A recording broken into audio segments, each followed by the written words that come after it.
Welcome to Happily Ever After is just the beginning. Keeping your relationship not just together, but happy, and we mean truly happy, is part art and part science. You've come to the right place. Here's your host, Leslie Dories. Maybe you've seen the story on Facebook about the couple who's married for 79 years who remain in their home really taking care of each other. Or maybe the one of the older man who learned to apply makeup when his wife started to lose her sight so that she could still look the way she wanted. Or maybe even the one about the couple who died moments apart holding hands at the hospital.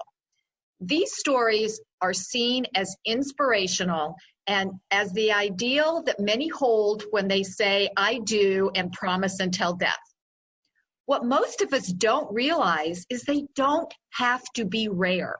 They aren't unattainable. So the real question to ask is how more marriages can last this way? To help answer this question, I'm joined by Elise El-Haj, editor of the Family Studies blog for the Institute for Family Studies, and we're going to be talking about a newly released study called Changes in Spousal Relationships Over the Marital Life Course. Love that title. Authored by sociologist Dr. Paul Amato and his colleague Spencer James of Brigham Young University. So, Elise, thank you so much for being on the show to talk about this study and for writing the article that you wrote about it, because, you know, everybody wants to know how to do this. Yeah. Exactly. Thank you so much for having me. And like I said, we read these inspirational stories and it's like, oh, wouldn't that be nice? But we don't really know how to do this. So that was one of the things about this study that I found was really interesting, because it seemed to really kind of blow one of those myths up that marital happiness is just due to decline, that there's really nothing that anybody can do about it. And this study really kind of shakes that up, doesn't it? That's right. It does. It's a really encouraging study. Dr. Amato has studied divorce. Most of his research has been focused on that, but this was that's depressing. Yeah, exactly. Well, the factors related to divorce and parental divorce, its impact on kids, and so this was an interesting study for him to kind of look at marital quality over the years and what happens to couples who stay together, instead of looking so much at divorced couples, what happens at the couples who make it. And so that's what makes this study really unique and really just really interesting and encouraging for married couples or people who want to get married. Well, and that's a really interesting point, because that's always been the question, because yes, there is the divorce statistic, which actually isn't 50% and really hasn't ever been, but people kind of look at it as like, okay, so what does that mean for the people who stay married? Are they really okay? Or is it, because everybody can tell the story about the couple who, seems to be miserable and makes everyone around them miserable, but they refuse to get divorced for whatever reason, whether it's religious or financial or whatever reason. And so people kind of hold that up as, well, yeah, you may not get divorced, but then you end up like this horrible couple and you might as well get divorced. So in this study, what was it that they looked at? How did they determine that marital quality doesn't necessarily inevitably decline? Okay, so first they followed couples for 20 years, and they looked at about 1,600 married couples. And one of the things that they did is they looked at both couples who stayed married and those who eventually divorced. But they separated the two groups, which is what's unique about it. And what he told me in our interview that you mentioned earlier is that separating those who stayed married a long time is important separating them from the divorced couples, because previous studies have just grouped them together, and that kind of muddies the results so that you get the results from the divorced couples as well, who the quality of their marriage went down or they wouldn't have divorced. So what he did in this is when he looked specifically at long-term married couples who stayed together, some of them 20, 30, 40 years, he wanted to see sort of how they made, what happened in their marital quality over time.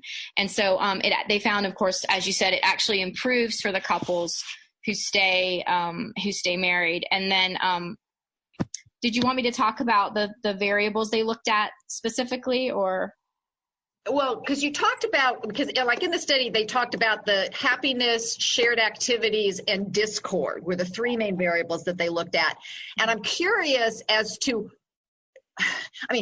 how they came up with those particular variables.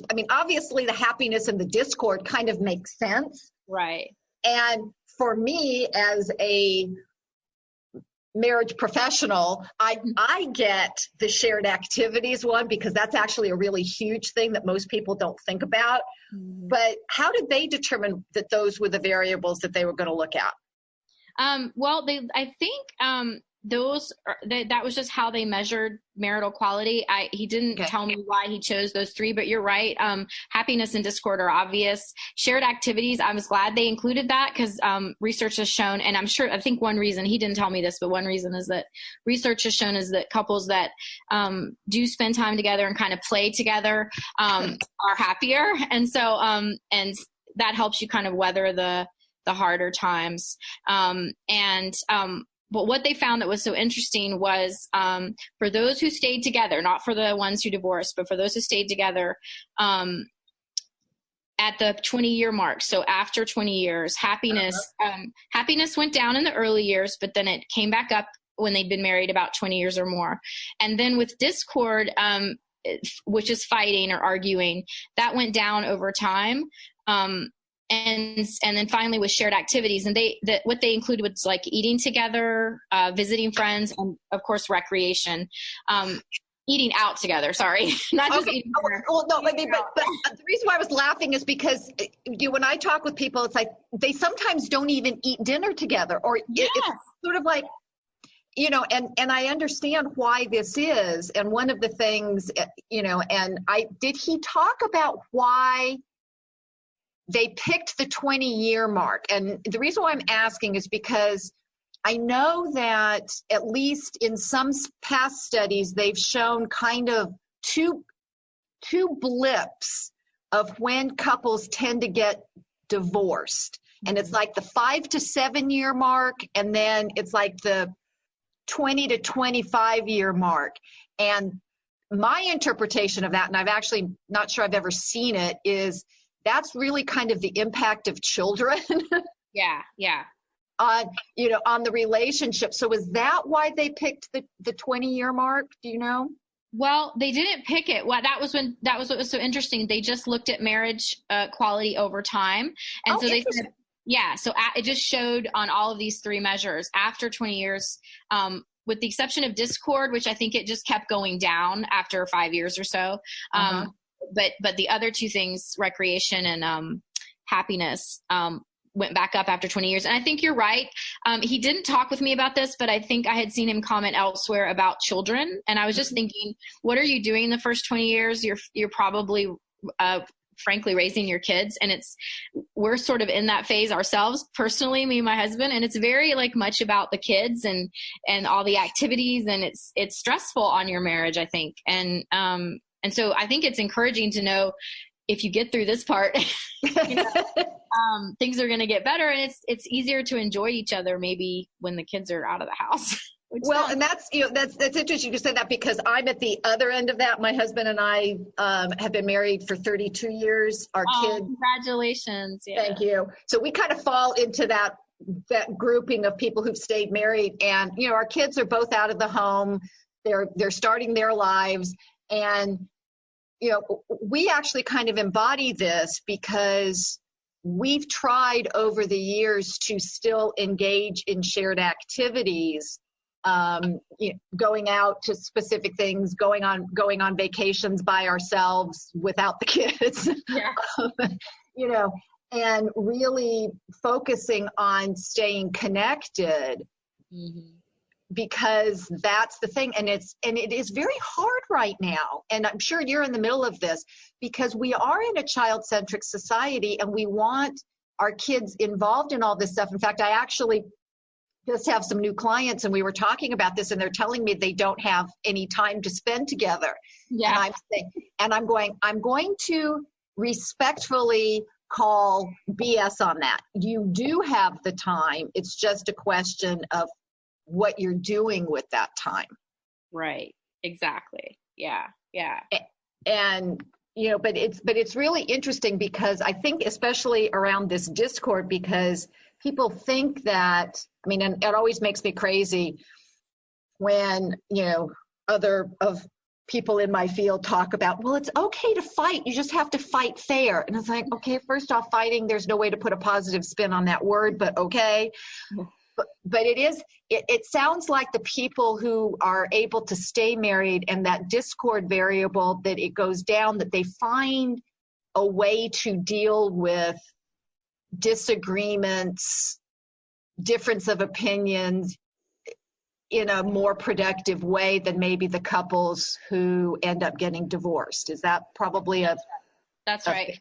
And maybe also you get used to each other. You get, like, I think discord in the beginning maybe is just getting used to each other.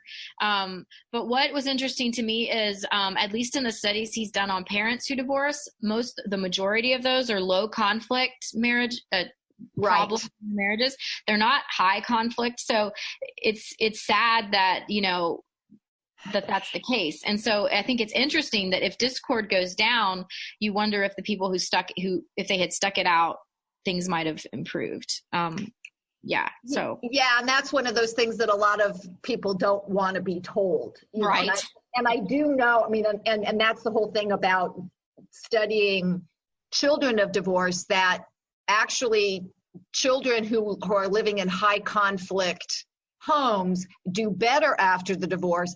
But kids who live in low conflict homes, which is what you're saying, Dr. Amato's finding is somewhat prevalent, that those kids actually do worse. Right. Definitely. Yeah. Again, things that some couples don't want to hear. Yeah. And not to make people feel bad, but that's just what the research. Right. So this is Happily Ever After is just the beginning on webtalkradio.net. I'm Leslie Dories, and I'm talking with Elise El-Haj, who's editor of the Family Studies blog, about a recent study that shows the majority of couples who stay together don't experience marital decline.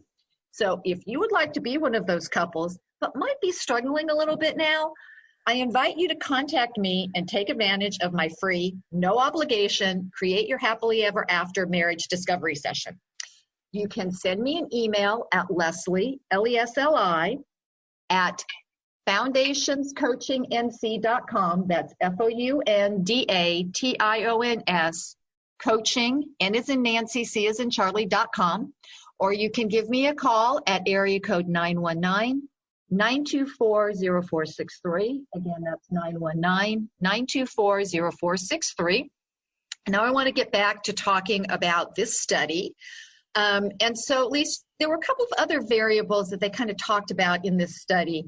One was the level of education, because there have been some studies that show that either lower levels of education or lower socioeconomic status create some challenges for marriages, and that those marriages don't necessarily last. But the one that I find most relevant is kind of like the level of relationship education, which of course is a whole interesting concept in itself. So what did they find in relation to those two things? What other studies have found regarding education specifically is that college-educated Americans are more likely to marry, have kids in marriage, and stay married compared to less educated Americans. So high school educated or Americans is what we're talking about. In his particular study, they didn't find any differences in terms of marital quality between the college-educated and the non-college educated couples. So that was kind of interesting. And he actually had no explanation for that. Interesting, because that is really a very different finding than a lot of other studies. Yeah. And this was just marital quality. So how healthy were the ones that stayed married? But he did say something about it could be that college-educated couples have the ability to get support and resources that maybe the non-high school educated, but that has more to do with who's going to divorce. So I don't really know. He couldn't really explain why in his study he didn't find a difference in terms of those who stayed together. Interesting. Yeah. But relationship, did you want me to answer? I could tell you a little bit about the relationship education finding. Absolutely, because that's where my thing is. You know, that's what you do. That's what I do. This study didn't look at it specifically, but I actually asked him about it because I as I was looking at his findings, I thought a lot of the married couples that I know, and I'm actually in a group with a bunch of couples who've been married 30, 40 years through this group, this thing called Marriage Encounter that we do. But they often have done something. They've gone to some program, either through their church, or they've had counseling, or they've had some kind of form of education. I always find that they've done something to strengthen their relationship and to sort of get past the hard years. And so I asked him about it. And he said, even though they didn't look at that, he would like to go back and look at that question, because that would be really important to ask the couples that stayed together.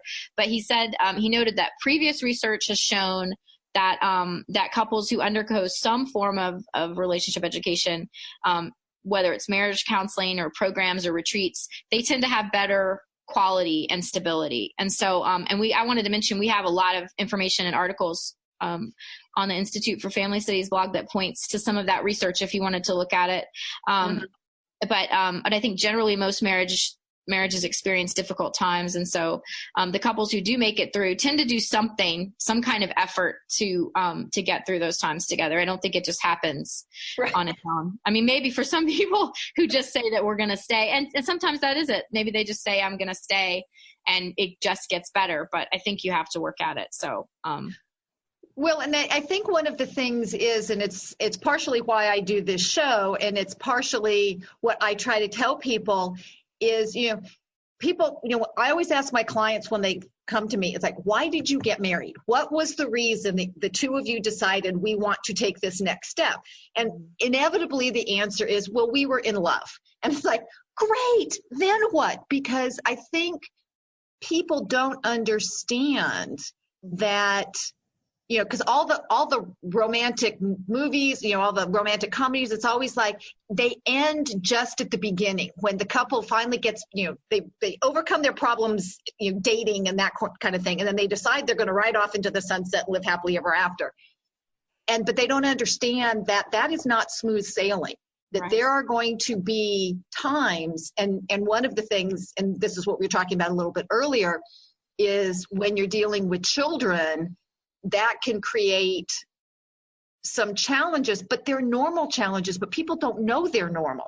Right. But if they get some relationship education, somebody's going to say, yeah, this is going to be a tough time. Exactly. And it's different, I think, and you're talking about this group that you're part of with these older couples who can kind of be mentors and kind of say, yeah, what you're going through is normal. You'll find a way through it, and here are maybe some suggestions. And this is kind of, because the other thing is that people think that going to counseling means that you're crazy, or that you're going to get, or that if we go there, they're going to tell us to get divorced. I mean, right. That it's a punishment somehow if you go and ask somebody about this. Mm-hmm.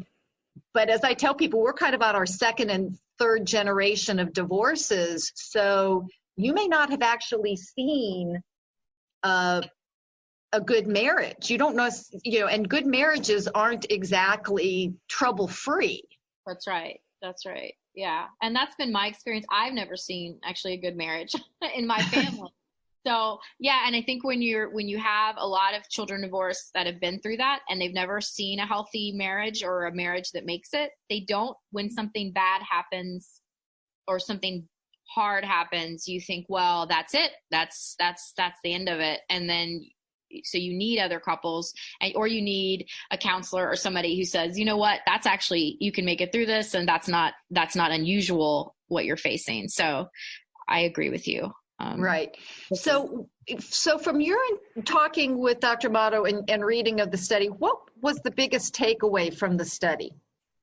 Well, the biggest thing for me, the most encouraging finding was, and I hope people remember, is that if you're willing to put in the effort to stay the course and to work at it, for most couples, marriage gets better with time.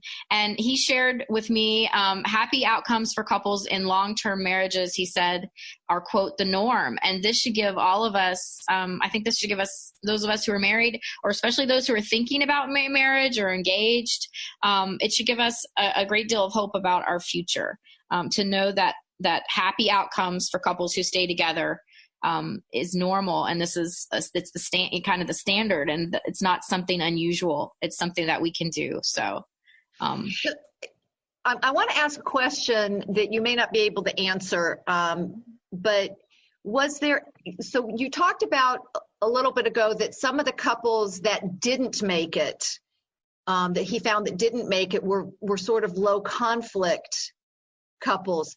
So was there any characteristic of the couple that he noticed of the couples that didn't make it that would kind of be, because, some marriages can't and shouldn't survive, especially in cases where there's abusive behavior and, that kind of thing. But was there anything that was common about the couples that didn't make it? Well, the low conflict, what he said about low conflict marriages, that is from his research with parental divorce. So parents with children who had divorced. And I'm not sure what he looked at there, but I know in this study, as far as the couples who divorced, just sort of on the chart over time, it showed that they had, of course, higher discord, lower happiness, and lower time together. So, but then we don't know what would have happened if they had stayed, but that's right. What happened prior to the divorce. So, so there's a lesson there, I guess, as well.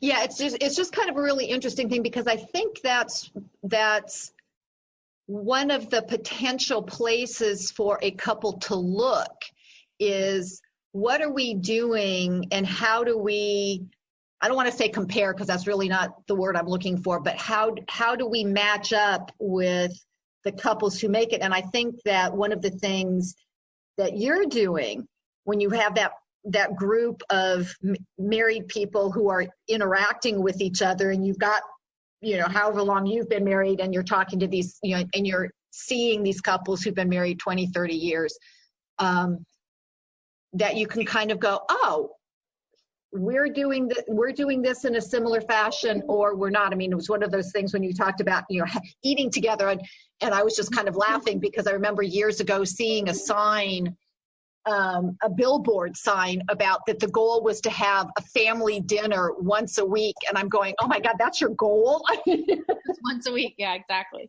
It's like, and it is so complicated because, we are busy. And I think a lot of people get caught up in stuff without necessarily thinking it through intentionally. And I think that's one of the issues when kids come into play, is that we're all kind of doing that on the fly, and we don't ever stop and sit down and think about, well, what's the impact of you doing this? Especially my husband and I stopped with 2 kids because we never wanted to be outnumbered. And so, we kind of had this period of time where it's like, okay, I'll take this one and go this way. You take that one and go the other way. We'll meet, we'll switch, and we'll go. Exactly. And so for a little while it was crazy. And if you have more than 2, then you're outnumbered. I don't know what you do. But part of this, I think, is sitting back and taking the time to be intentional. What is it that we want to do? So that's kind of one of my things. But do you have any suggestions, or did the study show any suggestions on what couples can do to be successful? I think, what he seemed to be saying was just keep on keeping on if it's not a dangerous marriage or an abusive or adultery or serial adultery or whatever. You said serial adultery, because adultery can be, you can overcome that, but not if it's serial. That's right. I've heard and I've heard some other some marriage experts say that. although obviously adultery would be very hard to overcome, but yeah, yes, you're right. It is very hard. Yeah. And I think, just from a personal perspective, just what we've been married, 16 years. But I think for us having other older couples, if you don't have examples of happy marriages or just marriages that stayed together, if you don't have that in your family, you need to seek it out, because I think it's very helpful to have that. It gives you hope. It gives you an example. They share their wisdom, and it's so encouraging. Because it can be, I mean, if you just look at your family, then you feel like, well, you just kind of want to give up. So I think that's one thing. But then also just communicating together and making an effort to take time together. That's been something for us, is when we take the time to, when the kids are in bed or whatever, to just spend some time together, talking and sharing, and for us praying together. It makes a big difference in our week and in our relationship. And then when we neglect that, we definitely feel it. So, and then getting help if you need it. I of course, counseling and finding a counselor. I would say this, and I'm sure you'd agree, finding someone who's going to be supportive of your marriage, and not somebody who's going to say, well, I think it's better for you to leave this. I mean, somebody who's going to be pro marriage for you, right, is important, I think, for people to seek that out if they're going to get help. So, absolutely. And I always tell people, if you're going to go find somebody, if you're looking for somebody, go at the question that you need to ask them. You need to ask them a couple of questions. And the first question you need to ask them is, what percentage of your clientele are married couples? Oh, that's good. Yeah. Because a lot of times, anybody can, anybody with a license can do anything, but that doesn't mean they should. And if most of their practice is individuals versus couples, then they may not have the experience, or that, because I tell my couples, your marriage is my client. Mm-hmm. Oh, yeah. Not the two of you individually, but your relationship is my client. That's where my focus is. And it's really complicated. And the other thing I really want people to understand is, it's like going to see a professional does not mean, that somehow you're failing, or you're bad, or it's punishment, or it's right. It's and like, a lot of men think that. Do you find that a lot of husbands feel like they can't do that because they feel like that's a failure, that they're doing, you know what I'm saying? I don't know if you find that to be true. Oh, I do. And a lot of times, and I actually tend to surprise people, because I'm a woman, a lot of the times the wives think I'm going to quote unquote be on their side, and the husbands think, oh great, I'm going to be in a room with two women, I'm just going to get beaten up. Not my office. Because again, I tell them, your relationship is, I'm going to call you both out on what you're doing if it's harming your relationship. Mm-hmm. But I think that this taking time together and doing activities together, and people get confused because, oh, well, we do this as a family. But I think that what this study is showing, it's not as a family, it's as a couple. Is that correct? That's right. Yeah. Leisure time together. Right. Right. And it's about making that time. And I know people are tired. I get it. It's right now, busy is the new buzzword. It's like, oh, I'm so busy. And it's like, why? Yeah. And I understand people want downtime. I get it. But as I tell people, nothing thrives on neglect, and your marriage isn't going to either. So, Elise, where can people find out more about where they can get some more information about keeping their marriages healthy, more studies like this? Can you share with that? Yeah. Well, I would point them to the Institute for Family Studies website. It's ifstudies.org. That's our main website. And then if ifstudies.org/blog, the Family Studies blog, which is I edit,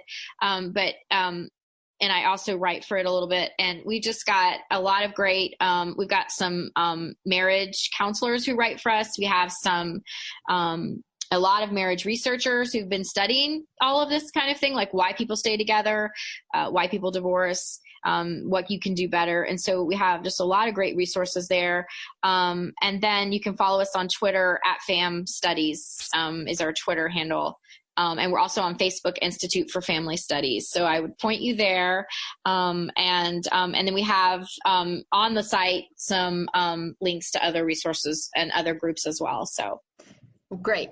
So I just want to share that the great British Prime Minister Benjamin Disraeli once said, there are 3 kinds of lies: lies, damn lies, and statistics. And many of the things we believe about marriage fall into one of those categories. And the truth is, marriage can be until death, and it doesn't mean having a boring or a miserable one. So if you can navigate the challenging times, you can have a happily ever after. And you can be one of those older, loving couples that warm our hearts. So I hope you'll keep listening. And until next week, stay loving.